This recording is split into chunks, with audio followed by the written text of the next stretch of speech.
Today we are going to talk about why treating your hearing loss sooner is better rather than later.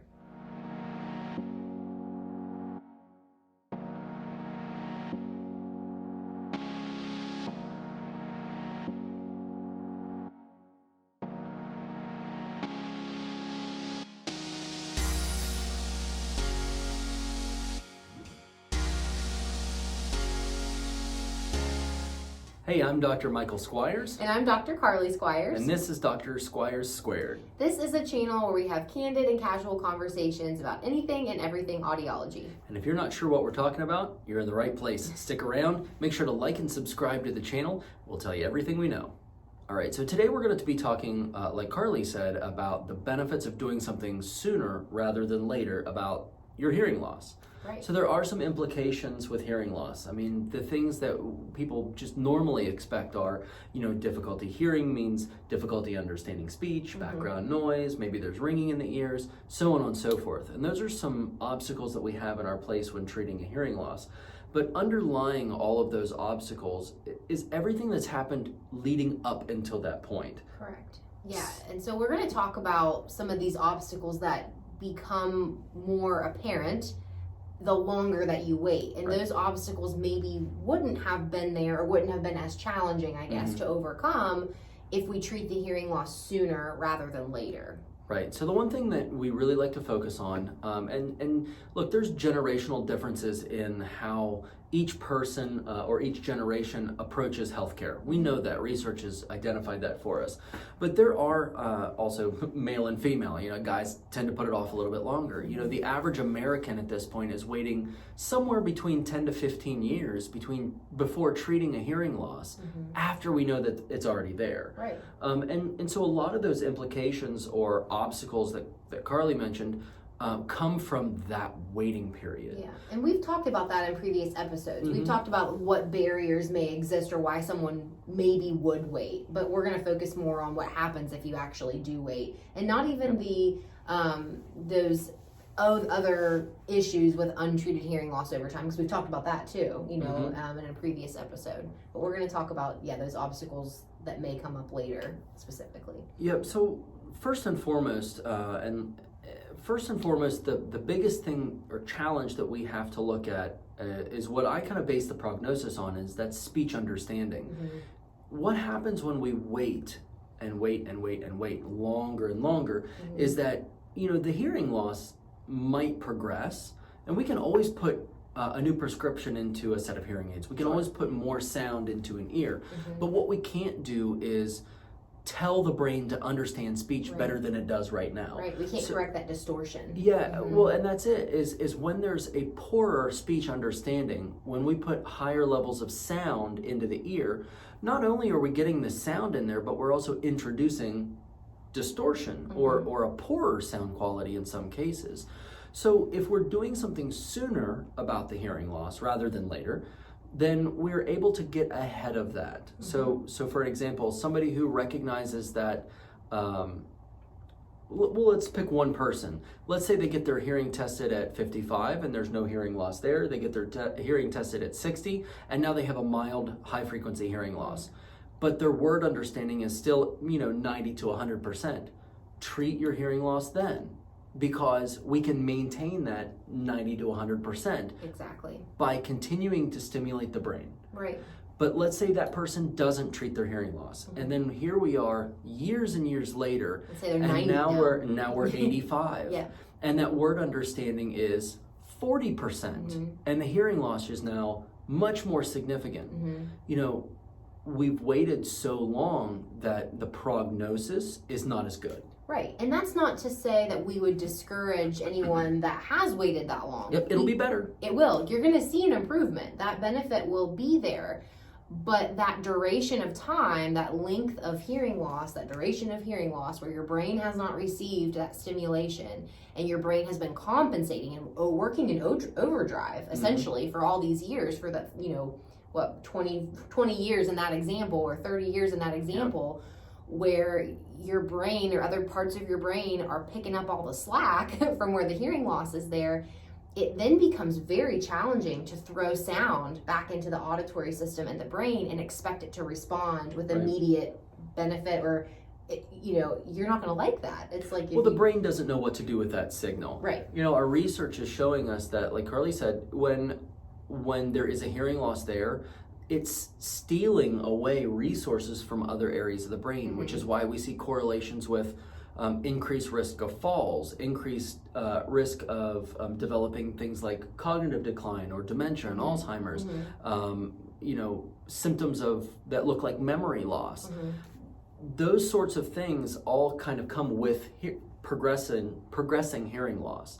The more hearing loss that's there, the higher the risk of all these other issues. And that's exactly why.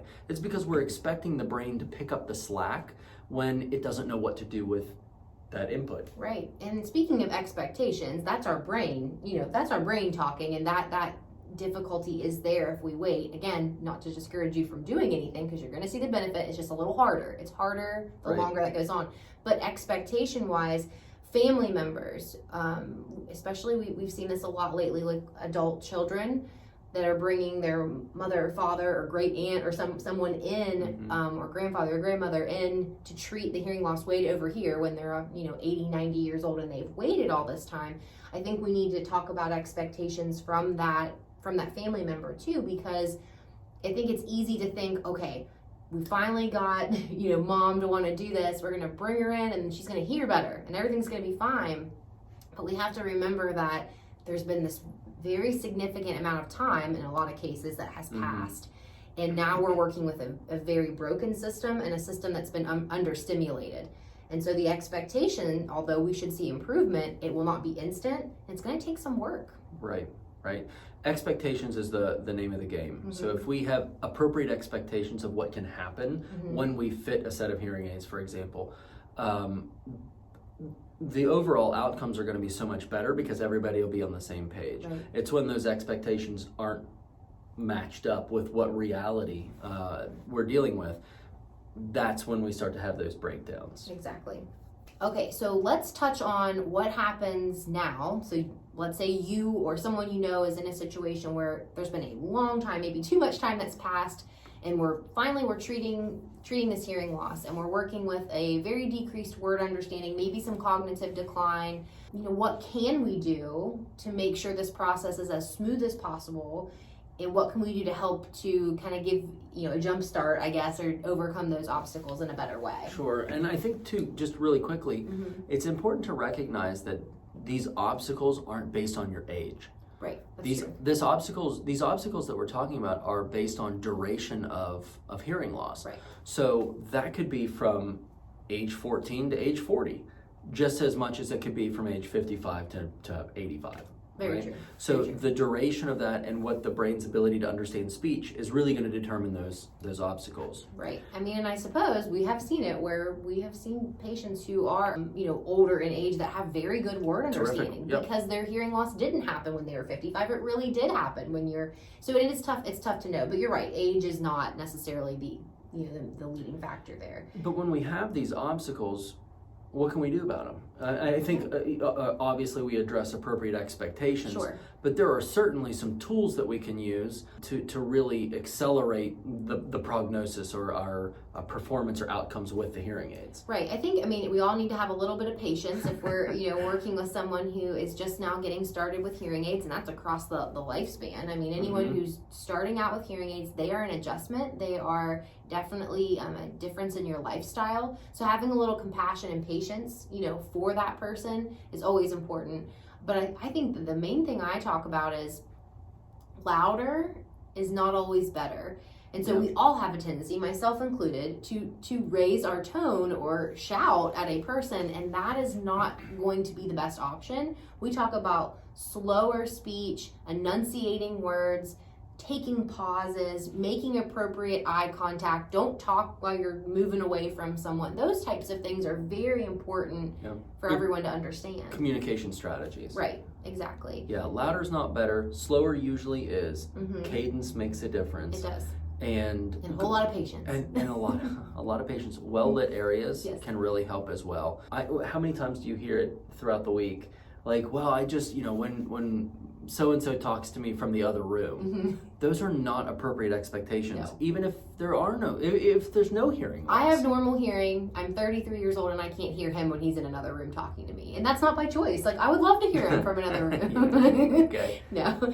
Okay, so moving on. What else can we do? Let's talk about remote microphones. Yeah, but I mean, in a situation like that, Okay, yeah. There we go. or in a noisy restaurant, or when the back is turned, or across a room, remote microphone technology is really handy. Yeah. And there are many options with hearing aid manufacturers now with remote microphones that pair directly with the hearing aids. Now we're not having to wear things around our necks, and I think that was a big deterrent for a long time, is that patients didn't want to wear an extra thing around their neck and then give a remote microphone to somebody or this or that. I can think of a couple manufacturers right off the bat that have excellent remote technology where, for example, if I'm wearing hearing aids, Carly's wearing a microphone, clipped to her tie, clipped to her, collar or something like that, where I can now hear her just like she's sitting beside me, no matter where she is in the room. There are obviously some like obstacle barriers and distance and things like that come into play, but boy, what a difference for the patients who use them. Yeah, it's a very clear sound quality. It's direct, and again, it's just very, very helpful to overcome some of that distortion or lack of clarity, or a lot of that damage that the hearing loss has caused. Where in remote microphone technology can be used at any point in time, but in general, we use it more when there's more of a severe hearing loss, or when we've lost some of our ability to understand speech and we really need to give more of a boost. So definitely be open to different technologies like that. And most people don't want a bunch of extra gadgets, but I promise you they're simple. We'll teach you how they work. It's really handy. Yeah. And another tool or gadget that we use is focused on the phone, which recorded speech or phone calls, which essentially are the same thing as recorded speech because it's coming through an amplified system, are really difficult for some people who have hearing loss or who have poor word understanding. Now, almost every manufacturer has an option for pairing with a cellular device, but there's amplified or caption phones as well. And some of those are even available for free through some federal programs. So those options are really great for somebody who has a difficulty communicating on the telephone, or even for somebody who has difficulty, listening to media, or who just wants to be a part of life, but otherwise has a really difficult time understanding.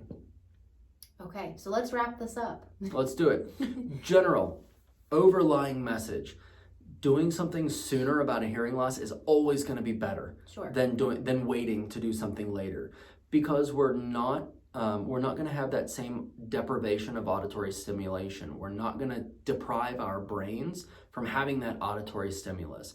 So we want the best and clearest signal that we can get for the longest period of time so that we can continue to communicate really, really easily. We know that there are some tools available if we have waited a little too long and we're having some of those difficulties, or maybe having to overcome some of those obstacles. Right, and expectations, that's always key. So practice patience, remember, and if you have questions about this, talk to your audiologist so that you can establish those expectations and those boundaries and know what you're getting into. And there's also, I've had several patients this week, just off the top of my head, that are pretty young, that have treated their hearing loss sooner rather than later, and they have been very vocal and to say, I don't know why everyone doesn't do this now, because it's a game changer, it's a life changer. And so definitely, talk to your friends, talk to your family, talk to your audiologist so you can be ready for that. Yep. So if you like what you heard, if you want to hear more, make sure to like and subscribe to the channel. But gosh, if you have questions, give us a call here at the office, 304-428-2403. Shoot us an email at info@hearwv.com, or leave us a comment underneath the video, or shoot us a direct message here on our YouTube channel. Until next time, make sure to do something sooner rather than later. Thanks. See you.